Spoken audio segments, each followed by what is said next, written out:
बहुत बढ़िया है। Nice, good, complete. जरूर मैच्योर काइट फ्लायर है, लेकिन professional in the strict sense of the word, हम प्रोफेशनल पैसे के वास्ते।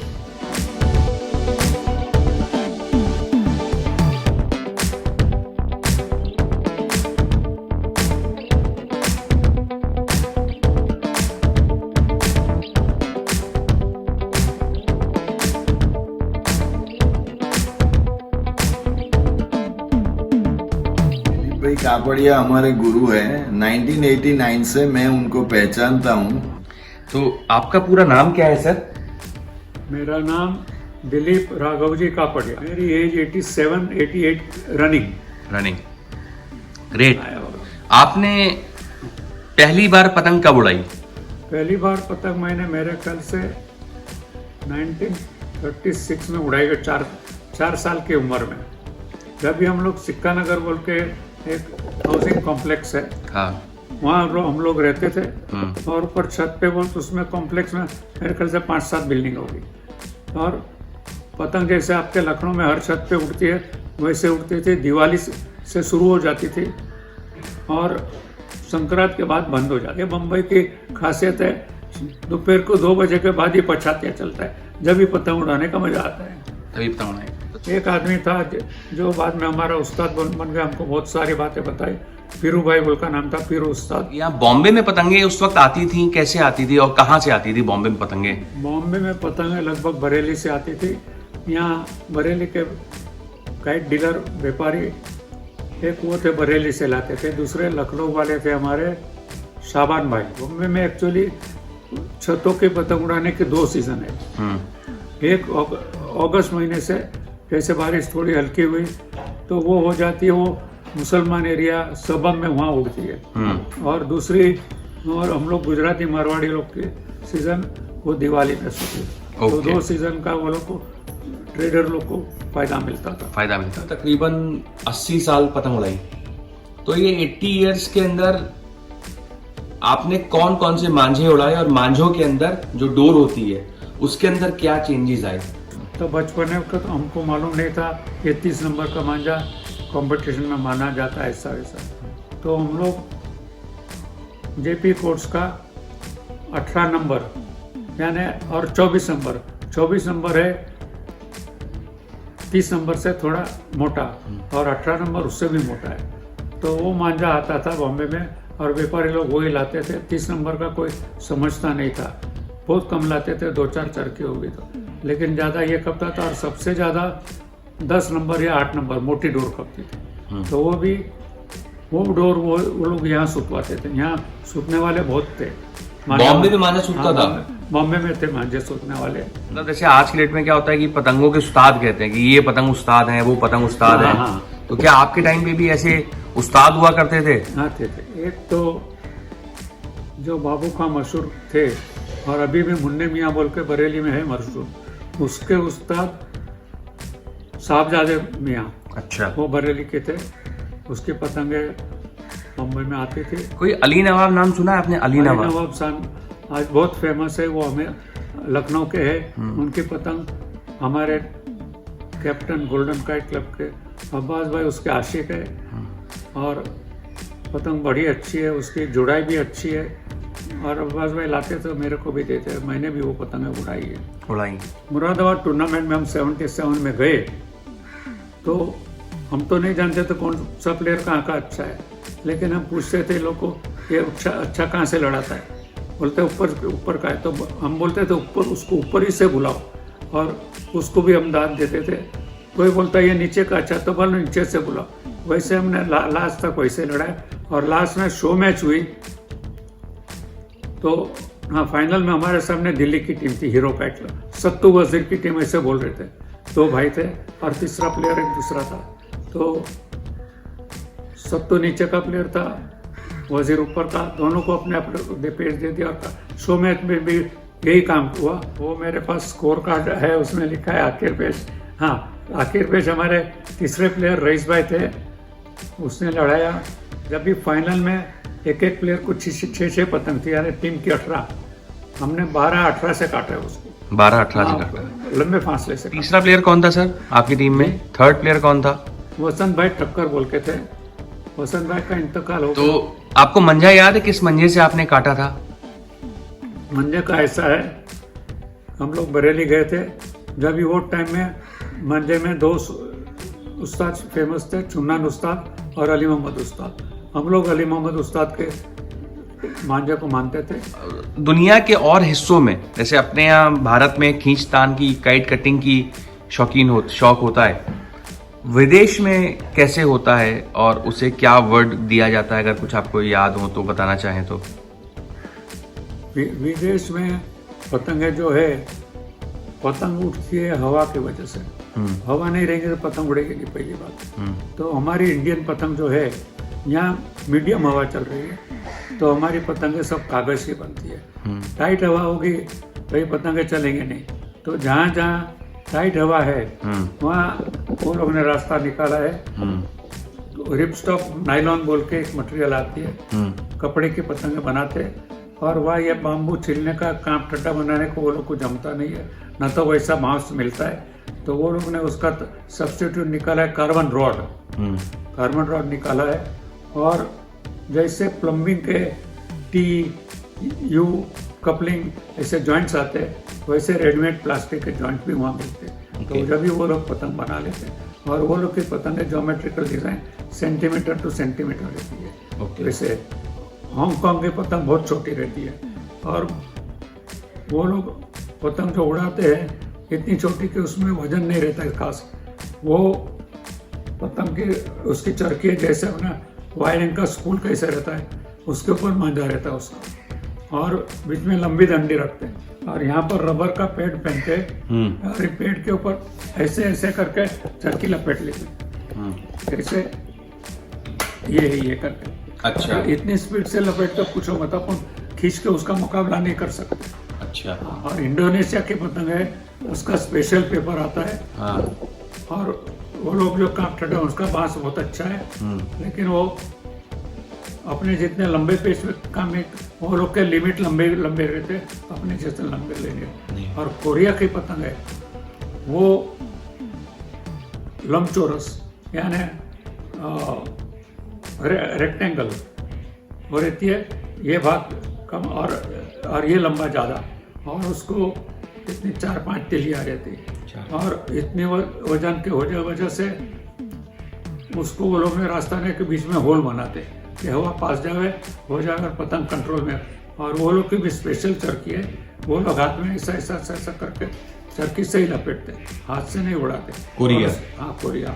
और उसका मांझा है मेरे ख्याल से सिल्क का रहता है। पाकिस्तान का मांझा है बहुत मोटा रहता है, अफगानिस्तान का मांझा भी बहुत मोटा रहता है, और मेरे ख्याल से वो 12 नंबर का या 16 नंबर का मांझा रहता होगा, और उसके ऊपर कांच इतना चढ़ा हुआ है अपन नंगे हाथ से उसको उड़ा नहीं सकते, हाथ फौरन कट जाते हैं। सर ये बताइए कि पतंगे कितने टाइप्स की होती हैं? हमारे अभ्यास के हिसाब से गलती मेरी हो सकती है, फ्लैट काइट रहती है।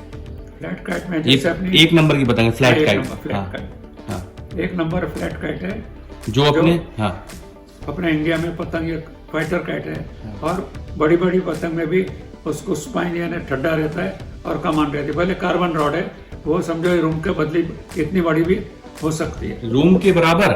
हाँ, इतनी बड़ी रूम के बराबर हो सकती है। ओके, ये फ्लैट काइट्स होती हैं। हाँ, और इसको वो लोग अपनी छतरी अम्ब्रेला रहती है वैसे डिसमेंटल करके छतरी के माफिक लपेट के रख देते हैं। ठीक है। दूसरी है 3D काइट, बॉक्स काइट, यानी जैसे तेल का डिब्बा है वैसे वो बनाते हैं उसके फ्रेम से, और या तो लकड़े के तीलियाँ लगाते या तो कार्बन रॉड लगाते, वो भी हम, ये हो गए 3D काइट। और दूसरी है इन्फ्लेटेबल काइट, तीसरी लाइन।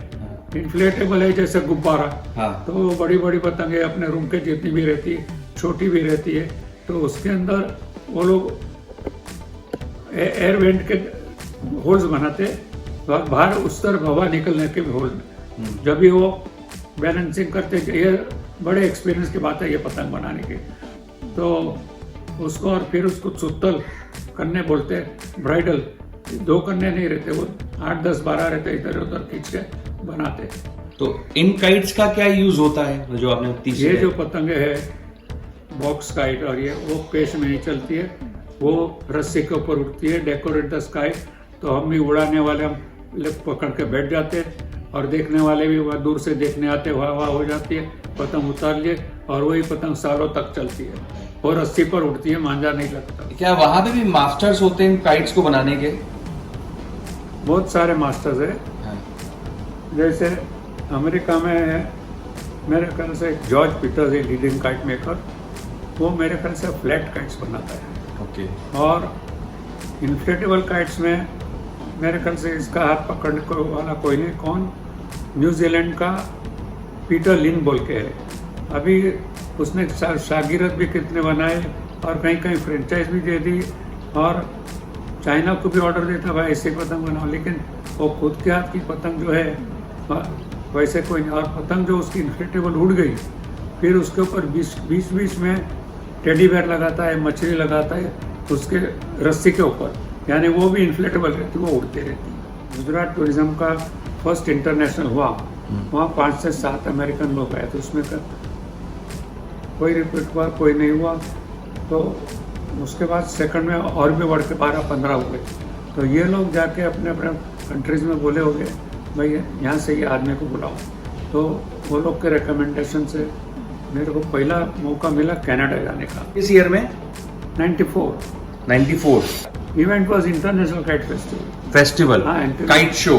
Kite show. दोस्तों, कपाड़िया जी के एक दोस्त हैं अब्बास भाई और एक रईस भाई, ये सब लोग गए फ्रांस इन द ईयर 1990। दीपक भी जो इनके बेटे हैं, कौन से ईयर में सर? 1996। वहां पे एक काइट शो था, उसी काइट शो के अंदर काइट कटिंग कंपटीशन भी था, जिसको वर्ल्ड चैंपियनशिप कह सकते हैं। वो फर्स्ट वर्ल्ड कप था काइट कटिंग कंपटीशन का। तो वहां से इंडिया जीत के लेके आई थी ये कंपटीशन, और इसमें अनीस भाई, शहजाद अब्बास जिनका नाम है, जो कि बॉम्बे में रहते हैं, वो जीत के लेके आए थे। तो अब आइए जानते हैं इसी के बारे में कि जब ये वर्ल्ड कंपटीशन हुआ, फर्स्ट वर्ल्ड कंपटीशन हुआ, तो आप तो बरेली का मांझा पतंग लेके आए, तो अलग कंट्री वाले किस प्रकार की पतंगे और किस प्रकार का मांझा लेके आए, चलिए सुनते हैं। तो सर, लाइक आपने एक वर्ल्ड कप जीता हुआ है, हाँ। क्या वो वर्ल्ड कप बताएंगे क्या था? वर्ल्ड कप का ऐसा है, 96 में हम लोग फर्स्ट टाइम फ्रांस गए, तो यहाँ से तो हमको मालूम, लेकिन हम हमारा बरेली का मांझा, पतंगे बरेली की, लखनऊ की, सब मिल माल के 40 पतंग लेके, अपन को यानी एक शॉट इन द डार्क, कोई तैयारी से नहीं गए। तो वहाँ पर हम गए, तो 1-2 राउंड हमने काटे, कुछ दूसरे प्लेयर लोग ने काटे, लेकिन अब्बास भाई चलते रहे, चलते तो ये वहाँ से वो इनाम लेके आए। जो कंपटीशन हुआ वर्ल्ड 1996 में, world cup of kite competition जो हुआ, तो इसमें आप तो बरेली की पतंगे लेके गए होंगे 30 नंबर तार पे, हाँ। और दुनिया वाले क्या लेके आए? वो अपने अपने कंट्रीज का मांझा लेके आए थे, अपने अपने कंट्रीज के, यानी स्टैंडर्ड नहीं था। कंपटीशन को किसको बोलते हैं? It can be between equals only. हाँ। यहाँ सब चीज अनइक्वल, डिफरेंट। हाँ। कोरिया की पतंग डिफरेंट शेप, हांगकांग की पतंग डिफरेंट शेप, अफगानिस्तान की इतनी बड़ी पतंग, पाकिस्तान की भी बड़ी पतंग, मांझे के ऊपर कोई रिस्ट्रिक्शन नहीं, कोई का पतला, कोई का मोटा, कोई। तो इसके अंदर ये बहुत खतरनाक कंपटीशन थी। वहाँ से जीत के लाना, ये अब्बास भाई के लखनऊ वालों की जो काबिलियत है, स्पेशलिटी, तो वो वहाँ पर डिस्प्ले हो गई। ओके, तो आप लोग वो लोग जीत के लेके आए। 2 मांझे वाले फ्रांस गए थे, वो क्या स्टोरी थी, कुछ बताएंगे क्या? मांझे वाले जो फ्रांस गए थे, तो पहले 2-3 टाइम हमको कहा था मांझा बनाने वाले को लेके आइए। तो वो लोग को जो इंफ्रास्ट्रक्चर चाहिए, बल्ली, वो लोग किले के ऊपर लखनऊ के माफिक नहीं सूखते, बस 2 बल्ली चाहिए। तो जाने के बाद पहले तो बल्ली ढूंढनी पड़ी, और फर्स्ट टाइम हम गए थे 96 में, जब भी हबीब मियाँ बरेली वाले को लेके गए थे। वो अभी तो बुढ़े हो गए, उसके बच्चे रिजवान वगैरह बनाते मांझा। और उसके बाद में फैयाज बेग का बेटा फरीद उस्ताद, फरीद। उसके बाद एक टाइम फरीद को ले गया तो उसने भी वहाँ पर मांझा शोध के दिखाया। उसके बाद लाइव डेमोन्स्ट्रेशन के वास्ते मांझा मेकर को वो लोग ने बुलाया नहीं और हम ले नहीं गए। ओके। एक है बम्बई में मशहूर पतंग बनाने वाले इंटरनेशनल, जो हमारे क्लब के मेंबर है, उसका नाम है रऊफ भाई, अब्दुल शकूर। वो भी फ्रांस जाने का उसको इनविटेशन आया है पतंग बनाने के वास्ते। वो पतंग बनाते भी है, नक्शीदार पतंग, और इतनी beautiful design without geometrical instrument, खाली कैंची और छुरी, ये दो उसके इंस्ट्रूमेंट्स हैं और डिज़ाइन अच्छी बात। आज मोटा भाई ओरिजिनल पे हम लोग ने आपको एक बहुत वाइड प्रोस्पेक्टिव दिखाया है काइट फ्लाइंग का। अभी हम आपको इसी काइट फ्लाइंग के प्रोस्पेक्टिव पे आपको तकरीबन 4 एपिसोड्स और दिखाएंगे। पहला एपिसोड आप चल रहा है जहाँ पे आप श्रीमान DK कपाड़िया जी से मिले। दूसरे में हम दिखाएंगे आपको वो चैंपियन जिसने 1996 फ्रांस में अंदर पहला काइट वर्ल्ड कप जीता था। तीसरा हम आपको दिखाएंगे बॉम्बे का इकलौता पतंग बनाने वाला राउफ उस्ताद। चौथा हम लोग दिखाएंगे रईस भाई को, जो कि एक प्रोमिनेंट मेंबर हैं बॉम्बे के पतंग उड़ाने कम्युनिटी में। और पांचवा दिखाएंगे आपको बॉम्बे के वो ग्राउंड्स जहां पे पतंगे उड़ती हैं। अगर आपको हमारा चैनल पसंद आता हो, लगता हो कि हमारा चैनल इस लायक है, ये हम आपको इंटरनेशनल पर्सपेक्टिव दे पा रहे हैं, तो please do like, share, subscribe मोटा भाई ओरिजिनल एंड सपोर्ट अस। आप जब सब्सक्राइब, लाइक दबाते हैं, कमेंट करते हैं, तो हम लोग को एक पॉजिटिव एनर्जी मिलती है और हम उस पॉजिटिव एनर्जी से आगे काम करते हैं कि हम आपको अच्छे से अच्छा मांझा बनाने वाला, अच्छे से अच्छा पतंग बनाने वाला, उड़ाने वाला, उनको बेचने वाला वहाँ तक लेके जाएं और आप लोगों को इस स्पोर्ट्स से और अच्छे से रूबरू कराएं। अपने दिलीप कपाड़िया जी इतने सालों से पतंग उड़ा रहे हैं, आपने कभी भी उनको मना नहीं किया या आपको लगा नहीं कि इतना पतंग उड़ाते हैं काले हो जाएंगे या कुछ ऐसा होगा, आपको बुरा नहीं लगता था? रविवार को कभी हम बाहर नहीं गए। रविवार कभी बाहर नहीं गए? ये पतंग उड़ाने जाते थे? पतंग उड़ाने दोपहर को खाना खा के जाते थे, तो रात 5-9 बजे आते थे। अच्छा, तो आपने मना किया तो होगा कई बार कि मत उड़ाओ? मैं बोलते कुछ नहीं, सुनता नहीं था। सुनता नहीं थे? नहीं। ओके। पतंग उड़ाई नहीं, कनाडा में नहीं उड़ाई, पेरिस में उड़ाई। पेरिस में। आप लोगों ने बहुत सारे उस्ताद देखे होंगे, इन्हें हम लोग मास्टर्स भी कहते हैं, लेकिन ये मास्टर एक असली का मास्टर है जिसने कई कंट्रीज के अंदर पतंग उड़ाई और नाम रोशन किया है। एक बहुत अच्छा फैक्ट्स मैं आपको दिखाता हूँ और आपको देख के अच्छा लगेगा कि ये देखिए, ये सब पतंगों के ऊपर हैं डिटेल्स। ये एक लेटर है 15 नवंबर 1983 का, मेरे जन्म के 1 साल बाद का, the secretary golden kite club. और ये लेटर लिखा है लेफ्टिनेंट कमांडेंट ने किसके लिए? For the commanding officer. इस पे साइन है BSR मूर्ति जी के, और यहाँ पे ये इनवाइट कर रहे हैं पतंग के शौकीनों को कि वो एक काइट शो करें, kite flying competition and demonstration on navy week 1983। तो 1983 में एक नेवी वीक हुआ और उस नेवी वीक के अंदर गोल्डन काइट क्लब को न्योता दिया गया है कि, और उसमें लिखा गया है This year of the Navy Week is being celebrated from 1st to 7th of December 83. The theme of the celebration is History of the Aviation. As part of this celebration, our establishment is organizing a kite flying competition on 5th December 83 at Kohli Stadium. The competition is open to all and we are expecting a huge crowd. Further, this event will be published in the press and efforts are being made to get TV coverage. And I take this opportunity to have the pleasure of inviting your club member to participate in the show. Enclosed, find the details of the above. You are requested to contact LTCDR BSR Murthy on telephone exchange इतना and it's on record. आपको कभी बुलाया गया है क्या? तो मैं उम्मीद करता हूं अगर आप उड़ा रहे हैं, पतंगे उड़ा रहे हैं, तो अच्छी उड़ाइए कि आपको भी यहाँ इनवाइट मिले। और बहुत सी चीजें हैं। ये यंग काइट क्लब का है, ये यंग यूनियन काइट क्लब है, कानपुर की है, और उनका एक लेटर पैड है।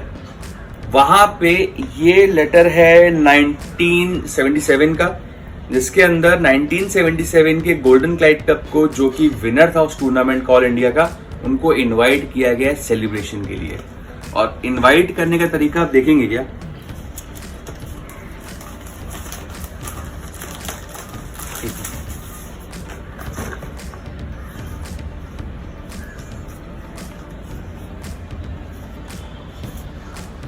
उनको एक प्रॉपर इनविटेशन दिया गया एक एनवलप के अंदर।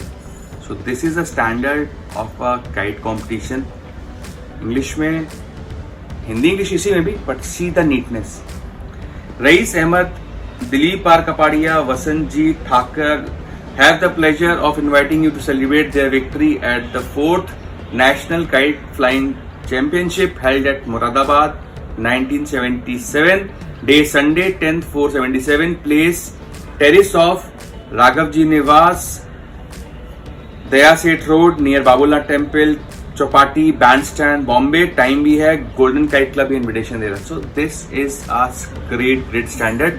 और मैं उम्मीद करता हूँ कि अपने जो भी काइट के ऑर्गेनाइजर्स हैं वो इस लेवल को छूने की कोशिश करेंगे। Thank you.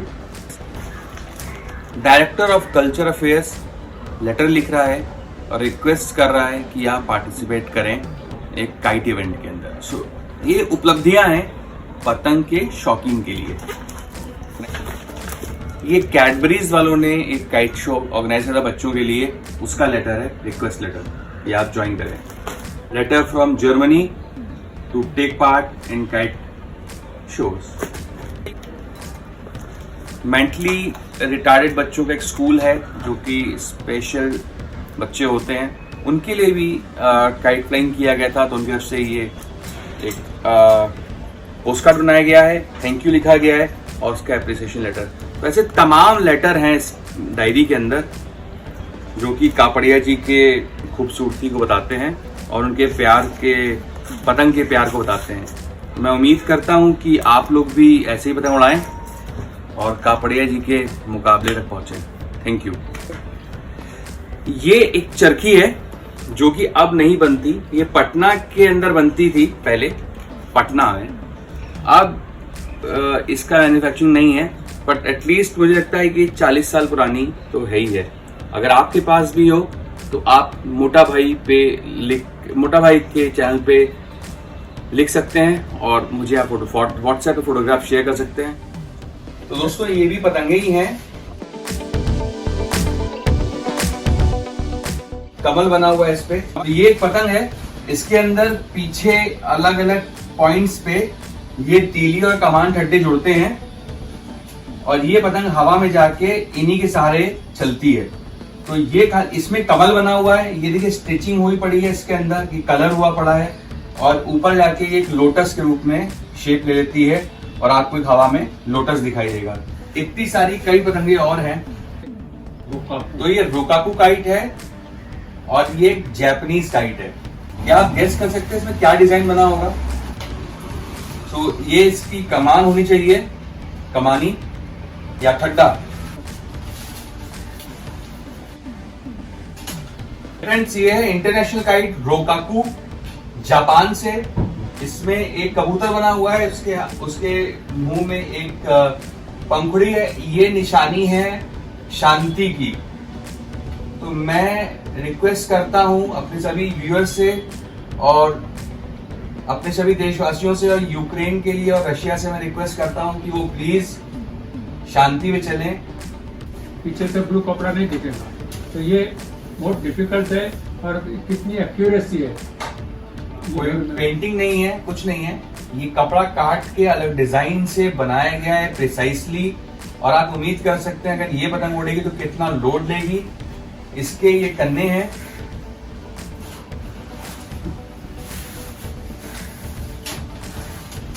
ये कन्ने 4 तरीके से बने हुए हैं। ये देखिए इसकी ये कमानी है, ये की लोहे की या आयरन रॉड जो है, ये एल्युमिनियम रॉड हो सकती है। और यहाँ पे 2 जगह कन्ने बंधे हैं और नीचे 2 जगह कन्ने बंधे हैं। और उसके बाद ये आगे आके एक नायलॉन का या एक कॉटन का या एक सिल्क का मजबूत थ्रेड लगता होगा और ये काइट उड़ती होगी। So this is Rokkaku of Japan. एक और इंटरनेशनल काइट हम आपको दिखा रहे हैं आप लोगों के लिए। तो इसमें कई पतंगे हैं, हम आपको एक स्पेशल दिखाने जा रहे हैं। गेस करिए क्या डिजाइन बना हुआ है। ओके दोस्तों, एक और शानदार चीज आप लोगों के लिए। ओके, तो यहां बनेगा कन्ना और ये है इसकी लंबी सी पूंछ। ये कहां की पतंग है सर? फ्रांस की। ये फ्रांस की पतंग है। Do like, share, subscribe and say thanks to mister Kapadia. Indian viewers को अपनी पतंग, इंडियन पतंग सीधी नहीं उड़ती है, नीचे टेल बांध दीजिए, सीधी उड़ेगी। ओके, तो एक और ये सुनिए आप नया, अगर आपकी पतंग सीधी नहीं उड़ती है, उसके नीचे आप एक टेल लगा देंगे तो आपकी पतंग सीधे उड़ेगी। A tip from mister DK Kapadia. तो एक और पतंग है, ये भी आप लोगों के लिए, इंटरनेशनल काइट। गेस करिए क्या चीज है ये दोस्तों? ये आपकी कमानी आ गई।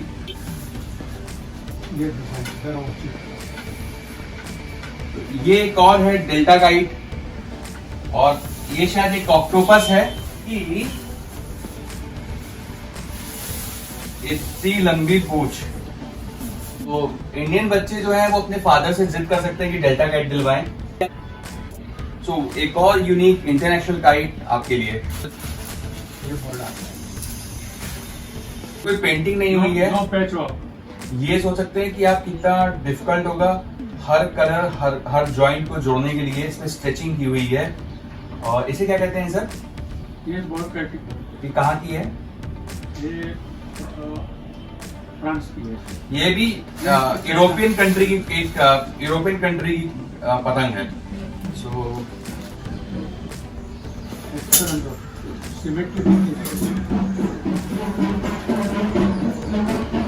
तो ये आपका हम लोग कमानी सेट कर रहे हैं दोस्तों।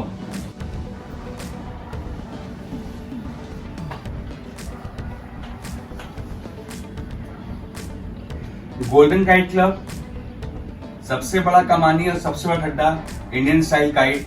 और मैं आपको दिखाता हूं एक चीज, पतंग चेक करने का तरीका।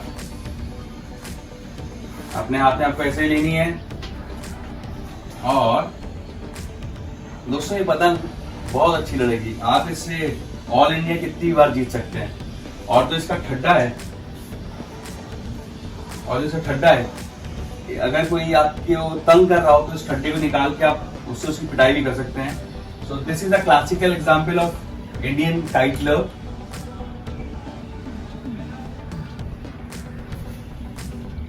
ऑन मोटा भाई ओरिजिनल्स। Thank you.